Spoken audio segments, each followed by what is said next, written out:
سیدہ عائشہ صدیقہ رضی اللہ تعالی عنہ ارشاد فرماتی ہیں کہ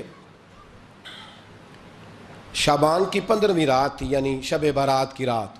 فرماتی ہیں شعبان کی 15ویں رات تھی، میں نے اچانک نظر ڈالی تو حضور میرے بستر میں تھے، پھر میری نظر پڑی تو حضور نہیں تھے۔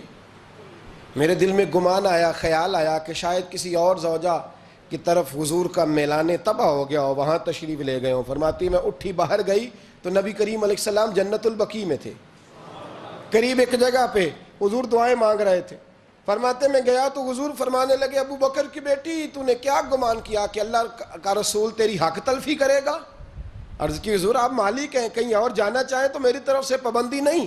کہتی ہے وہاں کھڑے کھڑے میرے رسول کریم نے بیان فرمایا، یہ ترمذی کے لفظ ہیں۔ حضور نے فرمایا عائشہ یہ شعبان کی 15ویں رات ہے، مدینے میں سب سے زیادہ بکریاں بنو کلب کا قبیلہ پالتا تھا۔ فرمایا آج کی رات بنو کلب کے قبیلے کی بکریوں کی تعداد کے مطابق اللہ میری امت کے لوگوں کی بخشی فرما دے گا۔ یہ وہ رات ہے۔ جناب عائشہ صدیقہ رضی اللہ تعالیٰ عنہ نے بات رات کو سنی تنہائی میں، نبی پاک سے رات کو تنہائی میں حضور سے سنی۔ سویرے جناب عائشہ نے کل امت کو بتائی۔ اگر یہ بات اہمیت والی نہ ہوتی تو بی بی صاحبہ آگے روایت کرتی، یہ کتابوں میں آتی، یہ لوگوں کو بتاتی۔ حضرت عائشہ نے روایت کیا اور مولا علی شیر خدا نے تو کھل کے کہا، ابن ماجہ میں حضرت علی سے پیار کرنے والوں کے لیے الگ عنوان، مولا علی نے کھل کے فرمایا شعبان کی 15ویں رات کو رات عبادت کرنا اور سویرے روزہ رکھنا۔ حضرت علی کے لفظ بائی نہیں سیاستہ میں، رات کو عبادت کرنا، دن کو روزہ رکھنا۔ ویسے تو رب کریم ہر روز تہجد کے وقت پہلے آسمان پر نزول اجلال فرماتا ہے اور لوگوں کو فرماتا ہے کوئی بخشش مانگنے والا؟ اور فرمایا ہر روز تہجد کے وقت یہ اعلان ہوتا ہے، پر شب برات کو نا شروع رات سے یہ اعلان شروع ہو جاتا ہے۔ ادھر دیکھو میری طرف، مغرب سے اعلان شروع ہو جائے گا۔ اللہ کرے آپ کو سمجھ آئے، اللہ کرے آپ کو۔ اور بھائی یہاں باہر لوٹ سیل لگ جائے، یہاں ابھی سیل لگ جائے، 5000 والا جوڑا 1500 میں، تو رش ختم ہوگا؟ اور بھائی اگر یہ لگ جائے، چلو یہ تو دور کی بات ہے نا، ہم تو لنگر والے لوگ ہیں، اگر لنگر کا اعلان ہو جائے کہ بڑا تگڑا ہے، بڑا تگڑا، ہمارے ہاں تو شادی کی روٹی کھلتی ہے تو لوگ آخری روٹی سمجھ کے کھاتے ہیں، تو شاید اللہ ماشاءاللہ یہ آخری ہے، اس کے بعد نہ ملے گی۔ جب اعلان ہوتا ہے اور دعوت ہوتی ہے کہ کھلا ہے جی کھاؤ، کیا حشر ہوتا ہے، کیا انداز ہے۔ مولا علی شیر خدا حدیث روایت کرتے ہیں، رنگ کیا ہے؟ فرمایا باقی راتوں میں نا تھوڑا سا پیکج ہوتا ہے، تھوڑا سا، آخری حصے میں رات کے شب برات کو نا رات چڑھتے ہی اللہ پہلے آسمان پر جو اس کی شان کے لائق ہے نزول جلال فرماتا ہے، اور پہلا جملہ یہ فرماتا ہے کوئی معافی مانگنے والا؟ اللہ کرے آپ کو سمجھ آئے، یعنی معافی دینے والا کہہ رہا ہے چلو آؤ ادھر، آؤ ذرا معافی مانگو، میں معاف کرنے آیا ہوں، مانگو معافی۔ ہے کوئی معافی مانگنے والا؟ معاف کر دیں گے۔ اور آپ فرماتے ہیں ہے کوئی رزق مانگنے والا؟ وہ جو بڑی درخواستیں دیتے پھرتے ہیں نا مختلف اداروں میں، وہ ایک درخواست نا کل شب برات والی رات بھی دیں۔ اللہ کرے آپ کو سمجھ آئے۔ وہ جو کہتے ہیں نا بڑی بڑی کمپنیوں میں نے اپلیکیشن جمع کرائی ہے تو کہیں کام نہیں بن رہا تو نسخہ دے رہا ہوں، ایک اپلیکیشن کل رات بھی جمع کراؤ انشاءاللہ کام بن جائے گا۔ اور میں نہیں کہہ رہا، مولا علی شیر خدا فرما رہے ہیں، اور وہ خود نہیں فرما رہے، وہ نبی پاک کا فرمان نقل کر رہے ہیں، اور وہ رسول اللہ صلی اللہ علیہ وسلم کی بات نہیں بیان کر رہے۔ وہ کہتے ہیں رب فرماتا ہے کوئی روزی مانگنے والا؟ سارے سیٹھوں، نوابوں، جاگیرداروں کے پاس جا جا کے تھک گئے ہو، ایک دن میرے کہنے پر، ایک رات، ایک دیہڑی ذرا شب برات والی لگا کے تو دیکھو۔ پر شرط یہ ہے کہ یقین کامل ہو، ارادہ یہ، مطلب اللہ معاف کرے، آپ نے ناراض نہیں ہونا، لیکن وہ ماحول اس طرح کا ہے کہ شب برات کو ایک دو ساتھی کو کہا رات کو عبادت کر کہتے جی وہ تو ٹھیک ہے پر سویرے چھٹی نہیں، کام کرنا ہے۔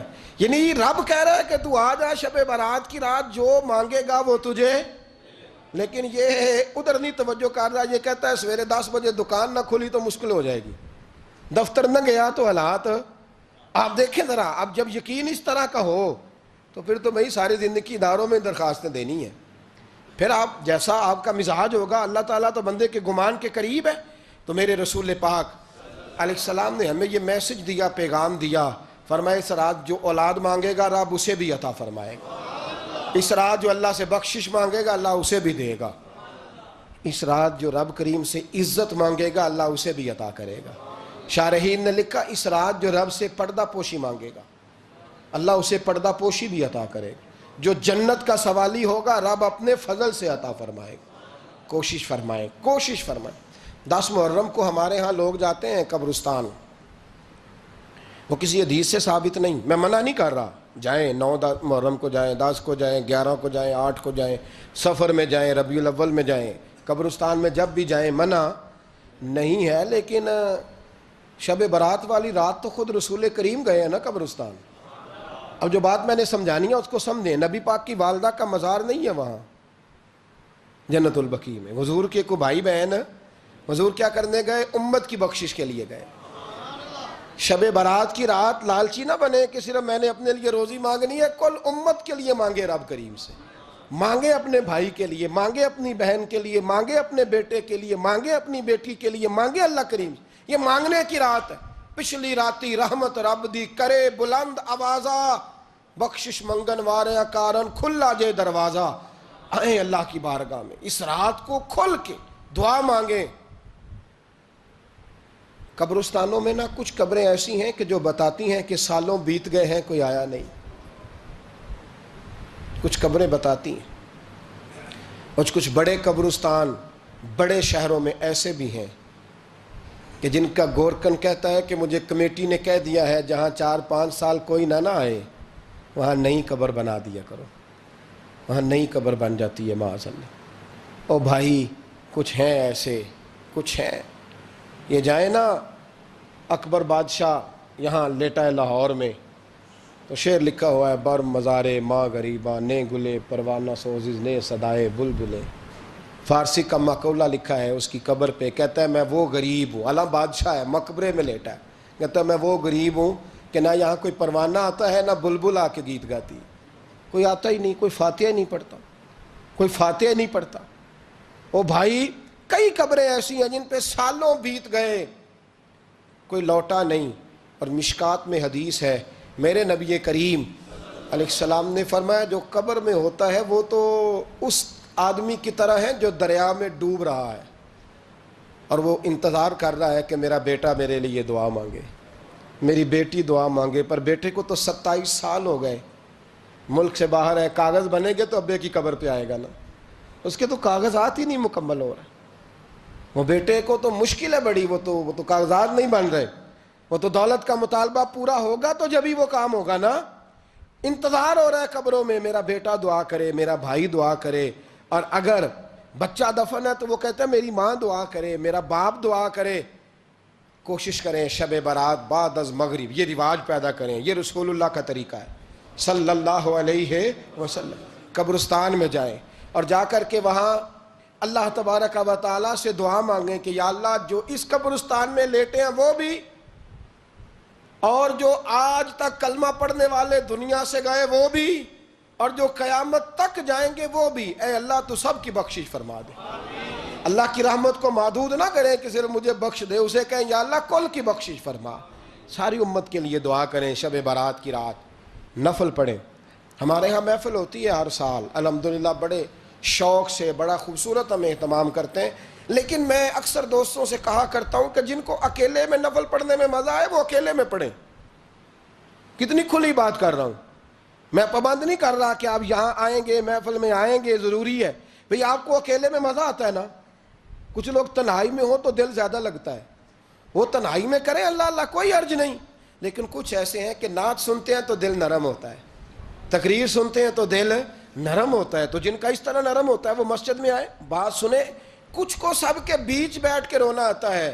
حضرت سعدی شرازی فرمایا کرتے تھے کچھ لوگوں کے آنسو مجھے رلا جاتے ہیں، فرماتے ہیں کچھ کی آنکھیں دیکھ کے رو پڑتا ہوں، لہٰذا میں جب بھی ذکر کرتا ہوں محفلوں میں بیٹھ کے کرتا ہوں، تنہائیوں میں مجھ سے نہیں ہوتا، تو جس سے نہیں ہوتا وہ آئے نا، مسجد میں آئے، رات عبادت کریں، کل مغرب سے پہلے پہلے کام سمیٹ لیں سارے، اور مغرب کے بعد یہ رات شروع ہوگی، مغرب کے بعد ایک چھٹی کر لو اللہ رسول کے لیے، کر لیں گے انشاءاللہ تعالی ایک چھٹی، اور توبہ کی رات ہے یہ، توبہ کرنی ہے۔ توبہ کس کو کہتے ہیں؟ توبہ کا معنی ہے پچھلے گناہ پر پچھتانا، شرمسار ہونا. کہتے نہیں اے کاش میں نہ کرتا، اور وہ لفظوں میں نہیں، جملوں میں نہیں، توبہ رٹی رٹائی نہیں، شرمسار ہونا اور آئندہ گناہ نہ کرنے کا پکا ارادہ کرنا، اس کا نام توبہ ہے. دیکھیں اللہ تعالیٰ فضل کرے، میں نے پچھلے سال کہا تھا، پھر کہتا ہوں، مسجدوں سے نا شب برات کی رات، شب قدر کی رات چیخوں کی آوازیں آتی ہیں، لوگ اتنا روتے ہیں نا. رونا چاہیے، کم روتے ہیں زیادہ رونا چاہیے. لیکن سوال یہ ہے کہ اتنا زیادہ لوگ شب برات کی رات روتے ہیں، کیا پھر سویرے بددیانتی ختم ہو جاتی ہے؟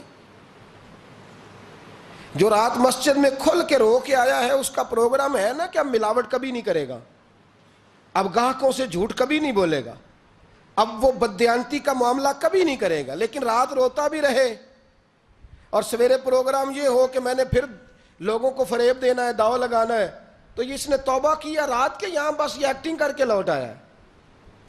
یعنی بڑی سجا بنا کر کے، سوار کر کے رات توبہ کی. کیا مطلب ہے توبہ کا؟ کہ توبہ آپ نے کی. حضرت حسن بصری سے کسی نے کہا توبہ کیا ہے؟ فرمانے لگے توبہ یہ ہے کہ جس گلی سے رب نے تجھے منع کیا ہے دوبارہ پھر تو اس گلی میں نظر نہ آئے، تو نظر ہی نہ آئے، اور جس جگہ جانے کا رب نے تجھے حکم دیا ہے پھر تو دوبارہ وہاں سے غیر حاضر نہ ہو. اگر یہ پروگرام ہی نہیں، ارادہ ہی نہیں. بچے ایک دو مجھے کہنے لگے کل حضرت صاحب توبہ کے موضوع پر ہم نے گفتگو کرنی ہے، تو کوئی باب بتائے کہاں پہ ہے. کچھ بچے شاگرد ہیں، کچھ مسجدوں میں جمعہ پڑھاتے ہیں. ایک نے مجھ سے کہا، تو میں نے کہا بیٹے پہلے مسجد میں جاؤ، 2 نفل پڑھو، توبہ کرو، توبہ کا ارادہ بناؤ. یہ رسم نہیں ہے. وہ نعت خواں بھی تو توبہ کر لینا جو شب برات کے دن لوگوں کو توبہ کرانے آیا ہے اور 25,000 کا سودا کر کے آیا ہے. تو آج اس کام سے تو توبہ کرنا، یہ نوٹ پھکوانے سے تو توبہ کرنا. یہ رسم ہے. ساری رات توبہ توبہ توبہ توبہ، یہ کیا معنی ہے اس کا؟ کیا مطلب کریں؟ امام غزالی فرماتے ہیں کہ ایک آدمی بادشاہ کا گارڈ تھا، سپاہی تھا، اس کا پہرے دار تھا، نگرانی کرتا تھا، بڑی وفاداری سے نوکری کرتا رہا. بادشاہ نے اسے تنخواہ کے علاوہ بھی بڑا نوازا، بڑا نوازا، بڑا نوازا. اسے بادشاہ نے بڑے الاؤنسز دیے، بادشاہ نے بڑا کچھ دیا، مکان دیا. کچھ سالوں کے بعد بادشاہ کو پتا چلا کہ یہ میرے لیے نہیں آتا تھا، اس کی تو میری کنیز پر نظر تھی، اس نے تو رات کی ڈیوٹی اس لیے لگوائی تھی کہ کنیز پر نظر تھی. تو امام فرماتے ہیں کہ بتاؤ پھر وہ بادشاہ اس کے ساتھ کیا سلوک کرے گا؟ وہ کیا سلوک کرے گا؟ تو لوگ کہنے لگے حضور لگتا یہ ہے کہ وہ نا 4-5 حصوں میں کاٹ کے تو کتوں کے آگے پھینکے گا. آپ فرمانے لگے میرا رب تو بڑا ہی کریم ہے، وہ تو ایسے نہیں کرتا. لیکن بتلاؤ اگر اسے پتا چلے کہ یہ رسم کے لیے آیا ہے، اس کی تو نظر ہی مال پہ ہے، یہ تو سویرے بدلے گا نہیں، یہ تو دھوکہ دے رہا ہے، یہ تو توبہ کرنے آیا ہی نہیں، اس نے تو ڈھونگ رچایا ہے، اسے تو پہلے سے خبر ہے. تو پھر تم کیا امید رکھتے ہو؟ پھر کیا رویہ رکھتے ہو؟ شب برات کی رات دھاڑے مار مار کے رونا اور صبح اسی طرح دھوکہ دینا، اسی طرح فریب کرنا، اسی طرح جھوٹ بولنا، اسی طرح بددیانتی کرنا، اسی طرح لوگوں کو لوٹنا. تو یہ رسم نہیں ہے توبہ. توبہ تو بدل جانے کا نام ہے، توبہ تو پھر سنور جانے کا نام ہے. توبہ تو اس طرح ہے جس طرح حضرت ابراہیم ابن ادھم نے کی تھی. وقت کے بادشاہ تھے، بادشاہ جب توبہ کی تو پھر ہر چیز چھوڑ دی، پھر مال لوگوں میں بانٹ دیا اور پھر ٹاٹ کا لباس پہن کر زندگی گزاری. لوگوں نے کہا حضور یہ تبدیلی ہے؟ فرمایا تبدیلی نہیں، یہ میری توبہ ہے، یہ میری توبہ ہے. جب توبہ کی تو پھر بدل کے کی، جب توبہ کی تو پھر تبدیل کیا آپ نے. یہ کیا توبہ ہوئی؟ ساری رات روتے رہے، سویرے دکان پہ جا کے پھر قسم اٹھائی کہ مجھے تو پڑتا ہی 11,000 کا ہے. یہ توبہ ہے؟ تو آپ نے اور میں نے توبہ کرنی ہے تو انشاءاللہ تعالیٰ اس طرح کرنی ہے کہ پھر 15ویں شعبان کو بدل جائے. یہ جو موقع آتے ہیں نا شب برات کے، شب قدر کے، یہ بنیادی طور پر اللہ تعالیٰ کی طرف سے دی ہوا موقع ہوتا ہے کہ چلو تمہیں چانس دیتے ہیں، تمہیں چانس دیتے ہیں. پابندی کوئی نہیں، لیکن رب کی طرف سے نا موقع ملتا ہے، چلو تمہیں ایک موقع دیتے ہیں، چلو اپنے آپ کو کلیئر کر لو، تمہیں موقع دیتے ہیں. یا اللہ کیا کرے؟ کچھ بھی نہیں، آ کے نا سچے دل سے 2 رکعتیں پڑھ کے توبہ کرو، عرش کا مالک پچھلے سارے معاف کر دے گا. کچھ بھی نہیں، آؤ موقع ہے. ان لوگوں کی باتوں پہ نہ جائیں جو بلا وجہ پریشان کرتے ہیں. ہمیں بھی روز ہی سوال آتے ہیں، دل نہیں کرتا، کچھ باتیں ایسی ہیں جو کرنے کو طبیعت نہیں چاہتی، میں کروں گا بھی نہیں. لوگوں کو شب برات کا حوالہ بھی نہیں مل رہا، حالانکہ ترمذی شریف میں حدیث موجود ہے، صحاح ستہ کی روایت ہے ترمذی میں موجود ہے۔ پہلے کہتے ہیں صحاح ستہ سے دکھاؤ، جب صحاح ستہ سے مل گئی تو اب اور کدھر جانا ہے؟ اور ابن ماجہ میں موجود ہے مولا علی کی روایت، اور ذرا ترتیب دیکھیے گا، یہ ترمذی کی حدیث ہے، اور امام ترمذی نے تو پورا باب باندھا ہے 15ویں شعبان پر، پورا باب۔ اب تمہاری مرضی ہے، اگر تم نئی بات کو سمجھنا چاہتے۔ اور مجھے پتا کیوں یہ شب برات کیا لگتا ہے، مجھے کبھی کبھی یوں لگتا ہے کہ رب فرماتا ہے کہ رمضان سے 15 دن پہلے ہی پکی سچی توبہ کر لے، تیاری کر، پاک صاف ہو جا، تاکہ جب رمضان آئے نا تو پھر تجھے پاک ہونے کی ضرورت نہ پڑے، بس پھر تو آتا جائے اور میں تیرے اوپر رحمتیں نچھاور کرتا جاؤں۔ بس تو پہلے ہی تیاری کر، 15 دن پہلے ہی، 14 دن پہلے تیار ہو جا۔ کل رات اپنے آپ کو ذہنی طور پر تیار کریں، بچوں کو تیار کریں، گھروں کو تیار کریں۔ اب جب مہمان آتے ہیں نا بڑا کچھ کرتے ہیں، شب برات آئے تو مصلی ایک دفعہ دھویا کریں، ایک دفعہ مصلی دھویا کریں۔ فرش دھوتے ہیں نا، مہمانوں نے آنا ہے تو ایک کمرے کا فرش دھو کے صاف کریں کہ خواتین نے یہاں ساری رات نماز پڑھنی، یہ ارادے بنائیں۔ جس طرح آپ کہتے ہیں نا رات کو سفر کرنا ہے تو دوپہر میں تھوڑا آرام نہ کر لوں تو کل دوپہر میں آرام کر لیں، تاکہ رات کو رب رب کرنا آسان ہو جائے، اللہ کی بارگاہ میں بیٹھنا آسان ہو جائے۔ مکمل طور پر ذہنی طور پر اپنے آپ کو تیار کریں۔ یہاں بھی محفل ہوگی انشاءاللہ، عشاء کے متصل بعد شروع ہو جائے گی، 12 بجے تک محفل چلے گی، پھر 12 بجے کے بعد نماز تسبیح پڑھی جائے گی، پھر 1 بجے پھر دوبارہ آپ کو اجازت دی جائے گی، کوئی انفرادی طور پر گھنٹہ سوا اپنی الگ سے کوئی عبادت کرنا چاہے تو وہ تب بھی ممکن ہو، جیسے آپ کو موقع بنے۔ میں کہہ چکا ہوں، لیکن وقت ضائع نہ کرنا، گولڈن چانس ہے، اس کو مس نہ کرنا، یہ شب نجات ہے، اس کے ضرور قریب جانا۔ رب کریم سمجھنے کی توفیق عطا فرمائے۔ آخر دعوایا ان الحمدللہ رب العالمین۔